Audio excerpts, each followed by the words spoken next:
नमस्कार मित्रांनो, स्वागत आहे तुमचं.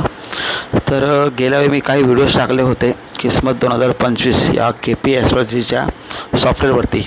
तर आज आपण थोडं तेच बघणार आहोत. पहिली गोष्ट म्हणजे धन्यवाद, खूप लोकांनी मला कॉल देखील केले की सॉफ्टवेअरबद्दल थोडी अजून माहिती हवी आहे.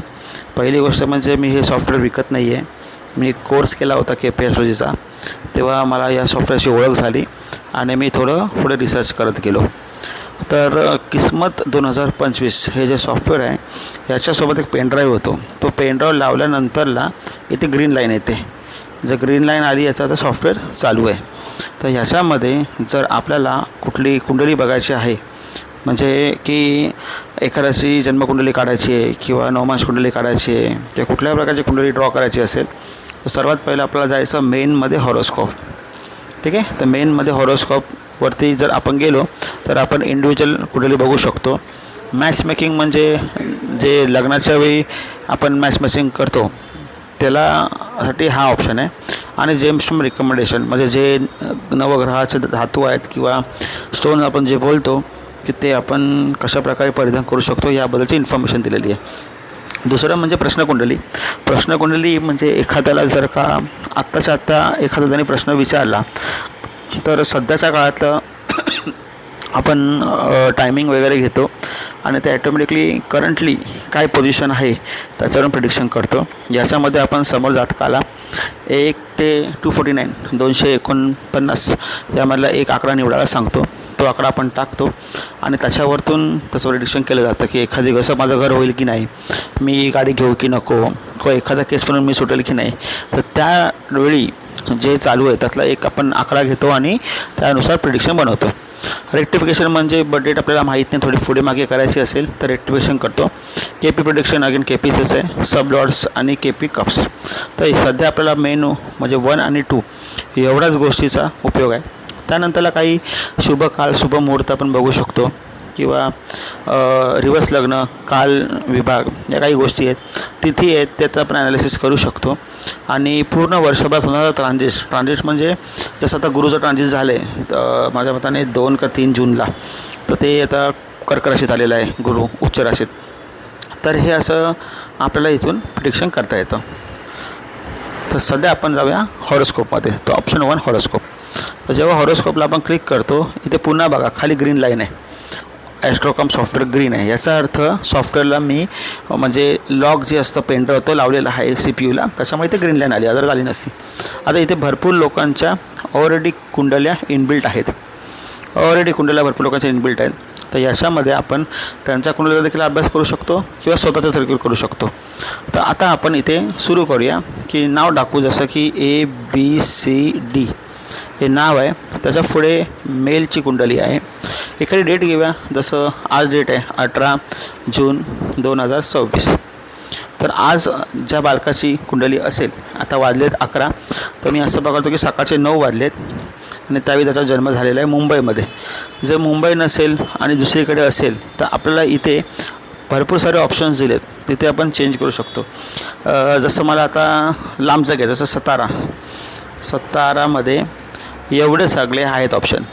त्याच्यामध्ये साताऱ्यामध्ये जसं पाटण एक फेमस आहे, तर मी आता पाटण शोधतो. पाटण ते बघा इथे पाटणमध्ये एवढे सारे ऑप्शन्स आलेत. मग अशा वेळी आपल्याला मॅन्युअली शोधून एकतर त्यांचे अंशांश रेखांश टाकावे लागतात किंवा मग अंदाजेत आपण सातारा टाकू शकतो. तसंच नाशिकमध्ये पण गेलो तरी आपल्याला नाशिकमधले जवळपास जे असेल त्यातलं आपण टाकू शकतो. अदरवाईज असं भरपूर सारे ऑप्शन्स इथे आलेत आणि प्रत्येकाच्या अंशांश रेखांशमध्ये थोडासा फरक आहे. ठाणे घेऊया. तर ठाणेमध्ये जर का बघायला गेलो तर ठाण्यामध्ये देखील घनसोलीचं वेगळं आहे, शहाडचं वेगळं आहे, म्हणजे टिटवाळा साईडचं वसई साईडचं वेगळं, प्रत्येकाचं वेगळं. तर ठाण्यामध्ये आपण ठाणा प्लेन घेऊ. ठीक आहे. तर याच्यावरती मी डबल क्लिक केलं तर ॲटोमॅटिकली अंशांश रेखांश आलेत. आता जर आपल्याकडे कुंडली असेल जातकाची तर त्याच्यामध्ये जे दिलेले असेल तेच लॅटिट्यूड लॉंगिट्यूड आपण टाकू शकतो. अदरवाईज जे बाय डिफॉल्ट येते ते टाकावेत. इथे फादर नेम मदर नेम असं काही लिहायची सध्या गरज नाही आहे. आउटपुट कसं हवं आपल्याला साईज, तर आपल्याला A4मध्ये हवेत सरळ. लँग्वेज आपल्याकडे भरपूर आहेत, त्यातली तुम्हाला जी आवडेल ती घ्या. मी सध्या मराठी घेतो आहे. त्यानंतर KP सायन की CP तर KP या ऑप्शनला सिलेक्ट करायचं आहे. मॉड्यूल कुठलं हवं आहे तर इथे भरपूर सारे मॉड्यूल आहेत आणि ते भरपूर सारे मॉड्यूल आहेत आणि आपण याबद्दल एक ऑलरेडी व्हिडिओ बनवलेला आहे. तर इथे आपले म्हणजे A1 A2 जे इनबिल्ट आहेत तसे भरपूर सारे आहेत आणि त्या कसे आपल्याला कुठल्या कामाचे आहेत मॉड्यूल त्याचा व्हिडिओ एक मी ऑलरेडी केलेला आहे की मॉड्यूल आपण कसं बनवायचं. सध्या आपण कल्पेश A1 जे KPसाठी लागणार आहे त्याच्यावरती फोकस ठेवणार आहे. त्याच्यामध्ये काही गोष्टी दिलेल्या आहेत त्या तुम्ही स्क्रीनवर बघू शकता, जसं की विश्वदाचा जेमस्टोन, मंगळ दोष, पितृदोष, त्या ज्या गोष्टी लागणार आहेत त्या मी एक सेपरेट मॉडेल त्याचं बनवून ठेवलेलं आहे. तर प्रत्येक वेळी आपण ऑलमध्ये न जाता एक सेपरेट जे आपल्याला लागतं ते घेऊ शकतो की बाबा यातूनच मला रीडिंग करायचं आहे. तर प्रिंट आहे, व्ह्यू आहे, मेक PDF म्हणजे डायरेक्टली आपण PDF बनवून पाठवू शकतो. तर आपण सध्या व्ह्यू करूया.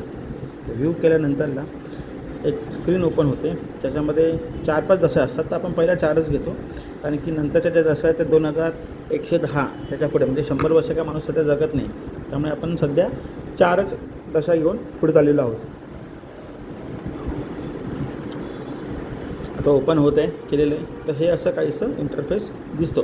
त्याच्यामध्ये पुरुष आहे, आजचा वार गुरुवार आहे, 9 तारीख सकाळी 9 वाजता जन्म झाला आहे असं बनलं. चंद्र राशी ही कर्क आलेली आहे आणि राशी अक्षर उ आणि ह आलेलं आहे.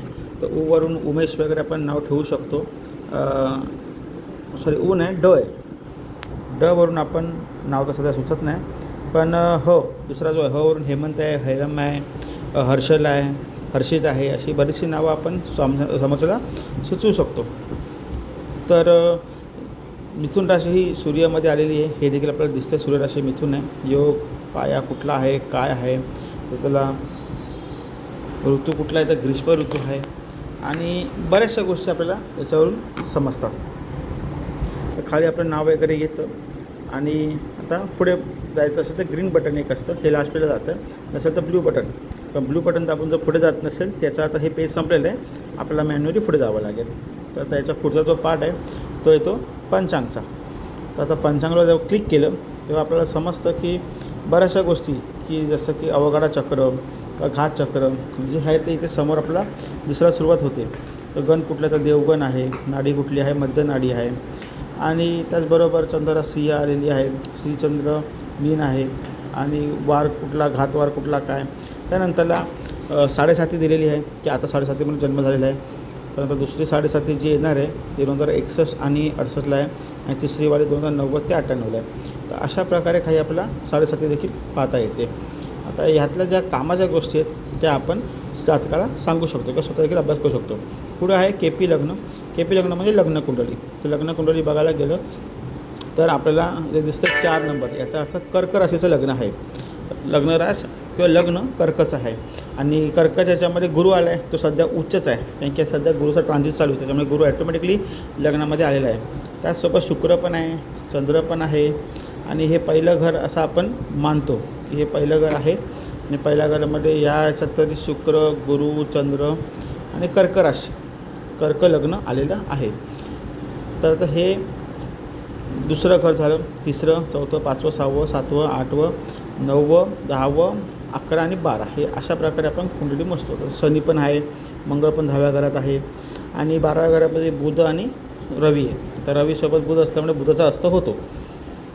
तर हे असं काहीसं आपल्याला दिसत आहे. पुढचं आहे KP कस्प भाव म्हणजे आपली भावकुंडली. तर कोण कोण कुठे कुठे कुठल्या भावात बसलेलं हे आपल्याला दिसतं. प्लस हे वरती भाव नंबर 1 त्याच्यामध्ये कोण आहे, राशीस्वामी कोण आहे, नक्षत्रस्वामी कोण आहे, उपनक्षत्रस्वामी कोण आहे आणि उपनक्षत्रस्वामी कोण आहे हे आपल्याला सरळ समोरासमोर दिसतात की भाव आणि त्याच्यासोबत कोण आहे.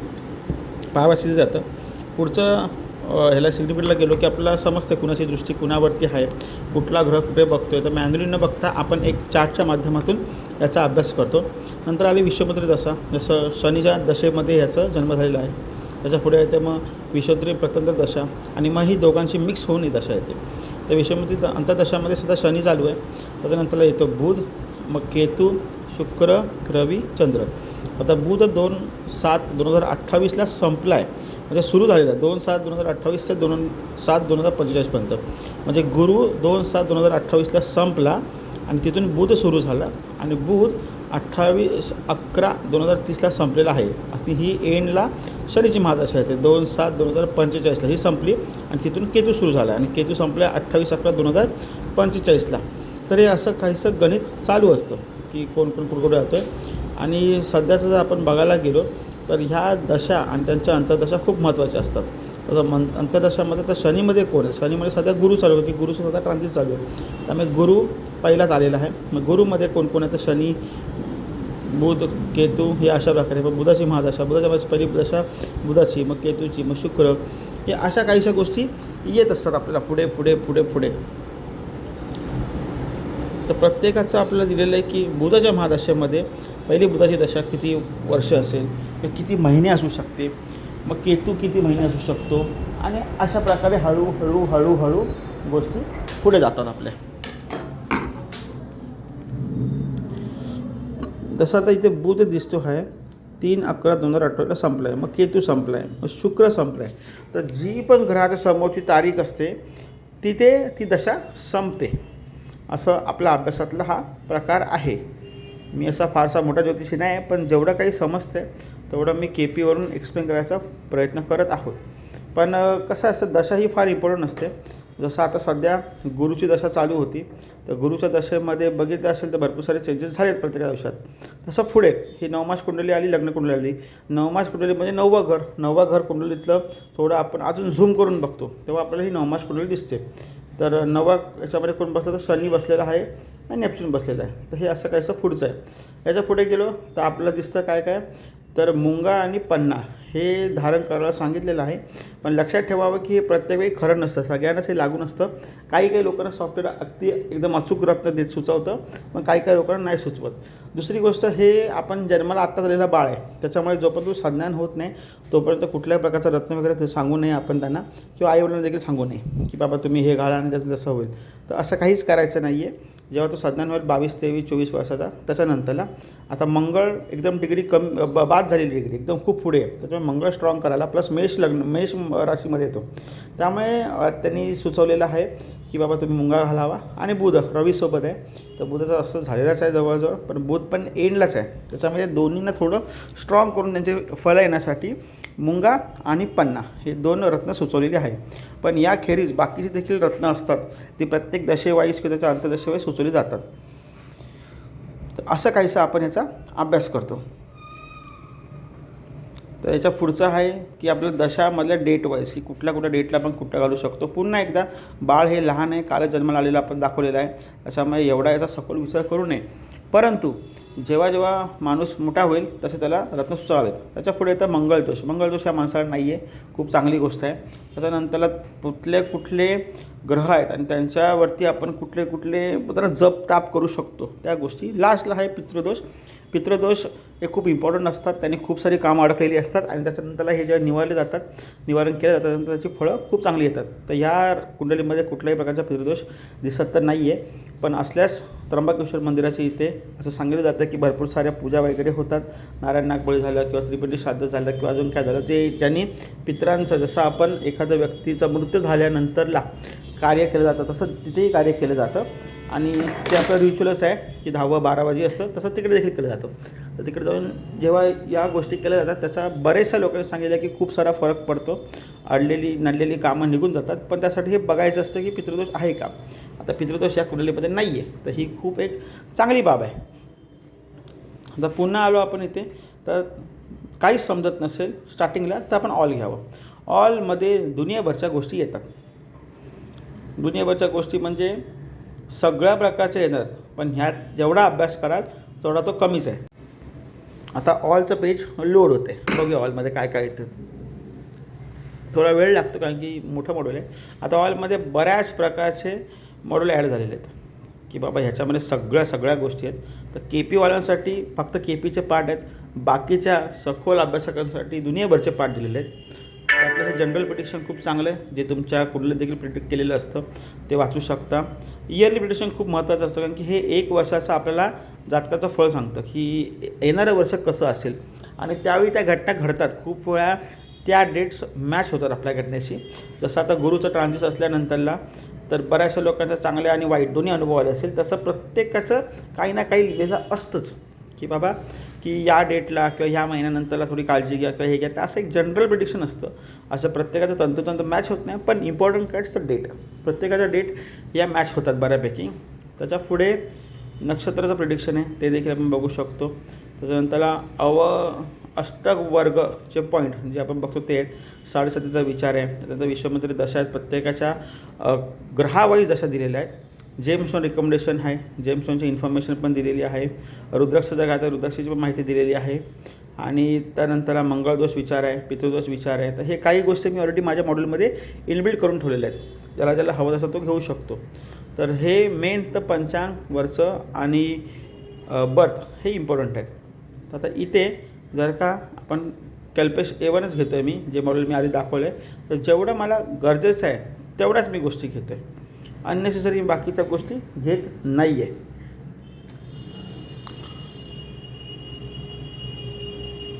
तर ही कुंडली अशी आपण बघितलेली ओपन झालेली आहे. त्यानंतर पंचांग जे आपण पाहिलं की त्याच्यामध्ये या सगळ्या गोष्टी आहेत ऑलरेडी. तर असं काहीसा हा इंटरफेस आपल्याला दिसतो. जेव्हा आपण इकडचं टाकतो बाबा आपण पाहूया, तर बेसिकली एवढ्याच गोष्टी खूप इनफ असतात, ज्यातून आपल्याला बरीचशी इन्फॉर्मेशन दिसते की बाबा कशाप्रकारे आपण त्यांचं थोडं बहुत प्रिडिक्शन करू शकतो. तर ऑल घेतलात तर कन्फ्युजन भरपूर आहे. आणि KPसाठी लागणाऱ्या गोष्टी मी ऑलरेडी याच्यामध्ये इनबिल्ड करून ठेवलेल्या आहेत. आता यानंतर देखील तुम्हाला काही हवं असेल की बाबा या गोष्टीवरती व्हिडिओ बनवला जावा, जो मला मिळालेला आहे रिस्पॉन्स तो खूप चांगला आहे. त्या हिशोबाने मी हा एक प्रयत्न केलेला आहे की हा व्हिडिओ आपण टाकून बघूया काय होतं आहे याचं. आणि हळूहळू आपण पुढे जाऊया. मी काय शिकवत नाही, पण डोंबिवलीला आमचे सर आहे सुधीर संत, त्यांच्याकडून मी शिकलेलं आहे. खूप स्ट्रेट फॉरवर्ड माणूस आहे आणि टू द पॉईंट शिकवलं गेलेलं आहे. त्याच्यामुळे अननेसरी ना इकडच्या गोष्टी जास्त केल्या नाहीत. तर हे जे काय विश्वमित्र दशा किंवा मग KP सिग्निफिकेटर आस्पेक्ट आपण मॅन्युअली जे इकडे तिकडे दशाची दृष्टी वगैरे बघतो, ते सॉफ्टवेअरच्या हिशोबाने आपल्याला खूप फायद्यात जातात. जसं आता इथे बुधमध्ये रवी, चंद्र, मंगळ, काही ठिकाणी प्लस आहे, काही ठिकाणी प्लस आहे, काही ठिकाणी मायनस आहे, काही ठिकाणी स्टार आहे. याबद्दलची माहिती देखील या मॉड्यूलच्या स्टार्टिंगला दिलेली आहे की बाबा कुठलं मित्र फेवरमध्ये जाणार आहे, कुठलं न्यूट्रल जाणार आहे, कुठे थोडी काळजी घ्यायची गरज आहे. तर हे आपण ॲज अ मार्गदर्शन म्हणून घेऊ शकतो.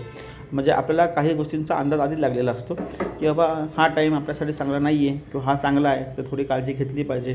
किंवा एखादी गोष्ट चांगली असेल, जसं आता गुरुचं पाठबळ चांगलं असेल तर एखाद्या गोष्टीची सुरुवात आपण खूप चांगल्या प्रकारे करू शकतो. आणि किंवा त्याला सक्सेस व्हायचे जास्त चान्सेस आहे, लग्न देखील होऊ शकतं. पण ते जर खराब असेल तर नुकसान देखील होऊ शकतं. तर ह्या ज्या दशा आहेत यांचा अभ्यास आपण इथून करतो. तर अजूनही काही जर तुम्हाला हवं असेल तर तसं मला तुम्ही कमेंटमध्ये सांगा.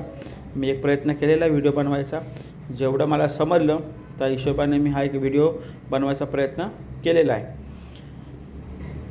तर आता याच्यामध्ये आपण भरपूर वेळा लक्षात ठेवत असतो गोष्टी की बुध झालं, केतू झालं, शुक्र झालं, रवी झालं. तर लहानपणी म्हणजे जसं आता केतूचं मी दाखवतो आहे, तर केतू 19 वर्षापासून येतो आहे. त्यामुळे बुध आणि शनी याचं काही जास्त महत्त्व राहत नाही, कारण की ती मुलं आईवडिलांसोबतच असतात. केतू आता कसं डिटॅचमेंट दाखवतो, केतूची दशा आहे ना, त्याच्यामुळे एकतर तो शिक्षणासाठी बाहेर पण जाऊ शकतो किंवा अजून काही गोष्टी होऊ शकतात. तर ते आपल्या लग्न कुंडलीसोबत मॅच करून तसं पुढचं पण प्रिडिक्शन दाखवू शकतो. कारण की केतू म्हणजे डिटॅचमेंट किंवा मोक्ष किंवा बाहेर जाणं, असं लांब राहणं, भरपूर साऱ्या गोष्टी येतात. तर हे अशा प्रकारे आपण तेवढ्या पिरियडचा म्हणजे 2045 ते 52 वयाची 19 ते 16 वर्षामध्ये काय घटना होऊ शकते किंवा पुढची जी शुक्राची आहे ही 29 ते 46, तर ते आपल्याला बघून आपण हळूहळू पुढे प्रिडिक्शन करू शकतो. आता हे आस्पेक्ट आहे आणि हे भाव आहेत. तर भावावरून जसं पहिला भाव त्याचा स्वतःचा आहे किंवा मग बेसिक गोष्टी ज्या आहेत त्याच्यावर आपल्याला बऱ्याचशा गोष्टी समजतात. तर मी आता इथे व्हिडिओ थांबवतो, अपलोड करतो. काही असेल तर नक्की मला कळवा. धन्यवाद.